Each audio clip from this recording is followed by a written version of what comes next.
हैदराबाद के पुराने शहर की भीड़-भाड़ में गलियों से आती मसालों की खुशबू और ऑटो के हॉर्न के बीच एक छोटा सा सैलून था, सोनू स्टाइल जोन। सुबह के 9 बजते ही उस सैलून के सामने महिलाएं लाइन लगाना शुरू कर देती थीं, क्योंकि सोनू मॉडल के हाथों में वो जादू था जो उन्हें सुंदर ही नहीं, आत्मविश्वासी भी बना देता था। सोनू नाम से चाहे कोई मॉडल समझे, लेकिन असल में वो खुद ही एक जमाने में मॉडलिंग छोड़कर आया था। छत्तीसगढ़ के एक छोटे से गांव से भागा, जहां उसका नाम सूरज सिंह था। वहां उसने एक ऐसा सच देखा था जिसने उसके पूरे खानदान को उसके खिलाफ कर दिया था। उसका सबसे करीबी दोस्त फैजू हमेशा उसके साथ रहता था, बातों का बाजीगर लेकिन दिल का सच्चा। दोनों का साथ लोगों के बीच मिसाल था। एक दिन पार्लर में एक औरत आई जिसका चेहरा आंसुओं से भीगा था। उसका कहना था कि उसके पति ने उसे पीटा क्योंकि उसने सोनू से बाल कटवा लिए थे। सोनू को गुस्सा आया, लेकिन उसने कुछ नहीं कहा। बस उस औरत के बाल फिर से संवारे और कहा, तुम्हारी सुंदरता किसी मर्द की मर्जी पर नहीं, तुम्हारे अपने हक पर है। वहीं से शुरुआत हुई उस आग की जो धीरे धीरे बेकाबू होने वाली थी। अगली सुबह सोनू को 2 लोग खोजते हुए आए, काले चश्मे, सफेद कुर्ता और उनके पीछे चलती एक काली एसयूवी। वे लोग रुस्तम भाई के आदमी थे, जो स्थानीय नेता साहब राणा के खास थे। साहब को आपके पार्लर में कुछ बात करनी है। सोनू को कुछ समझ नहीं आया, लेकिन वो फैजू को साथ लेकर गया। एक आलीशान बगीचे में राणा साहब बैठा सिगार पी रहा था। राणा हंसते हुए, अरे भाई, तुम तो शहर की औरतों को सिर पर चढ़ा रहे हो। हमारे बंदे कह रहे हैं कि तुमने मेरे ब्रांड का तेल इस्तेमाल करने से मना कर दिया। सोनू, मैं अपनी ग्राहकों को जहर नहीं लगाता साहब, आपके तेल से तो बाल झड़ने लगते हैं। राणा की आंखों में एक अजीब सी चमक आई, लेकिन उसने कुछ नहीं कहा। बस बोला, शहर में जो नहीं झुकता वो मिटा दिया जाता है। वो रात सोनू के लिए लंबी थी। वो जानता था अब कुछ बड़ा होने वाला है, लेकिन उसे अंदाजा नहीं था कि अगली सुबह जब वो पार्लर पहुंचा तो उसे आग के लपटों में घिरा पाएगा। पूरी दुकान जल चुकी थी। फैजू भाई, ये राणा की हरकत है, वो आइस थे। पुलिस रिपोर्ट भी नहीं लिखेगी, सब बिके हुए हैं। सोनू कुछ देर खामोश रहा, फिर बोला, अगर ये लड़ाई मर्द बनके नहीं जीत सकता तो औरत बनके लड़ेगा। अब सोनू नहीं, लैला आएगी और लैला का वार सीधा दिल पर होगा। 5 दिन बाद हैदराबाद के ही एक नए मोहल्ले में एक सैलून खुला, लैला लुक्स। खुलते ही चर्चा में आ गया।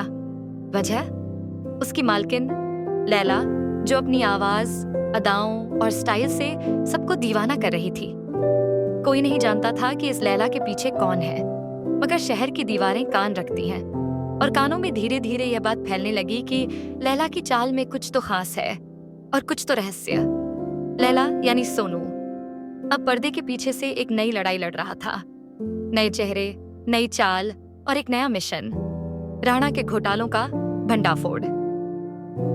जेनी, राणा साहब की बेटी, शहर की सोशल मीडिया क्वीन, जो बाहरी दुनिया से बेशक फैशन और ग्लैमर में डूबी थी, लेकिन अंदर से एक सच्चाई की तलाश में थी। एक दिन उसकी नजर लैला लुक्स पर पड़ी। Jenny, new salon, new stylist और such bold vibes, I like her already.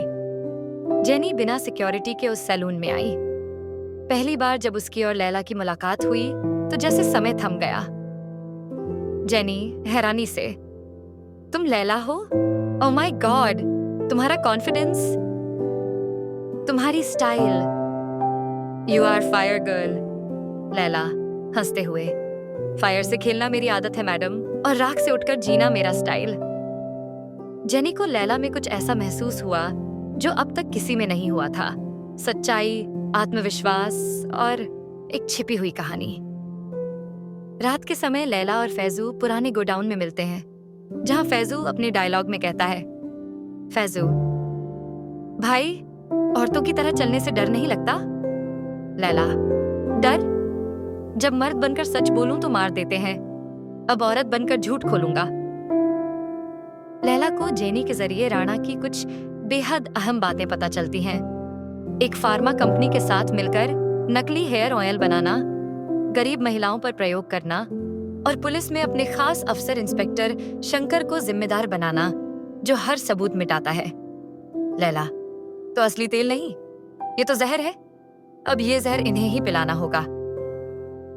बड़ा मोड़, लैला की असलियत पर शक। इंस्पेक्टर शंकर को लैला पर शक हो गया था।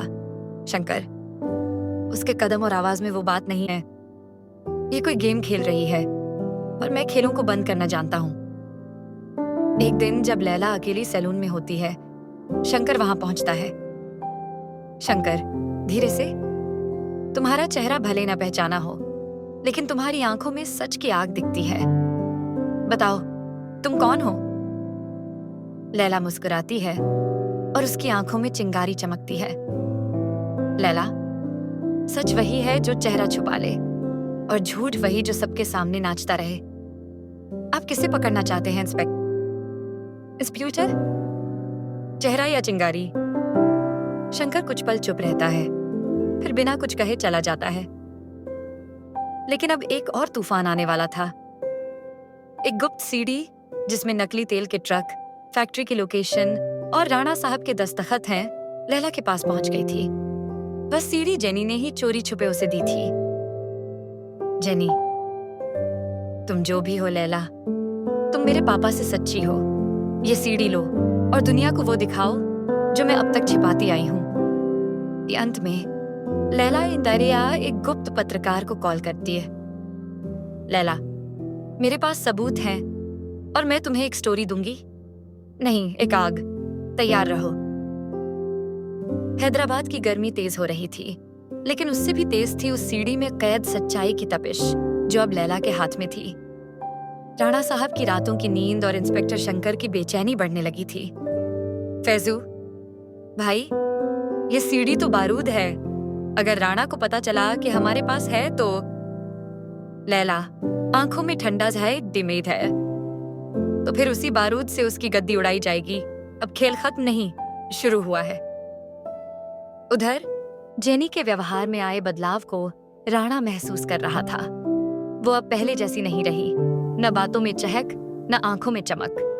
राणा, क्या बात है बेटा, लैला से ज्यादा मिलती हो आजकल?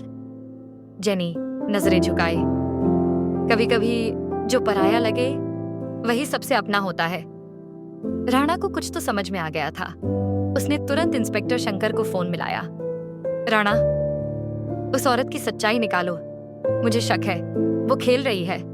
शंकर, मेरे पास एक प्लान है और इस बार उसका नकाब उतर ही जाएगा। प्लॉट ट्विस्ट, सैलून में जाल। इंस्पेक्टर शंकर लैला लुक्स में एक महिला ग्राहक बनकर आता है। लैला सब कुछ जानती है, लेकिन जाहिर नहीं करती। शंकर, औरत की आवाज में, थोड़ा आईब्रो शेप कर दीजिए लैला जी। लैला, धीरे से, आईब्रो शेप तो कर दूंगी, पर झूठ की रेखा छुपा नहीं सकती। शंकर, असली आवाज में, तो तुम जानती थी? लैला, जो जहर पी चुका हो वो स्वाद पहचान जाता है इंस्पेक्टर। शंकर, बतामे से करफाई किन सबायो धायो से कि तभी एक दर्जन महिलाएं आकर सैलून को घेर लेती हैं। वे सब लैला की ग्राहक थीं और अब उसकी ढाल बन चुकी थीं। ग्राहक, लैला हमारी इज्जत है, उसे हाथ लगाया तो पूरा मोहल्ला उठ खड़ा होगा। उस सैकवा में ये भीड़ नहीं बचा पाएगी उसे। लैला, आंखों में आग। भीड़ नहीं, ये सच की फौज है, और जब तक एक भी खड़ी है लैला अडिग रहेगी। मीडिया में विस्फोट। रात को 8 बजे सिटी लाइव न्यूज पर अचानक एक लाइव वीडियो चला। उसमें लैला खुद थी, बिना किसी मेकअप, बिना साज सज्जा, लेकिन आंखों में वो चमक थी जो पूरे शहर को हिला दे। लैला लाइव, मेरा नाम सोनू है, मैं एक ब्यूटिशियन हूँ और मैं आज आपको असली चेहरे दिखाने आई हूँ। ये देखिए वो फैक्ट्री जहाँ आपके बच्चों के बाल झड़ते हैं, जहाँ महिलाओं को धीमा जहर दिया जाता है और जहाँ आपके नेता अपनी तिजोरी भरते हैं। सीडी का फुटेज चलता है, ट्रक, तेल की बोतलें, दस्तखत, राणा की आवाज।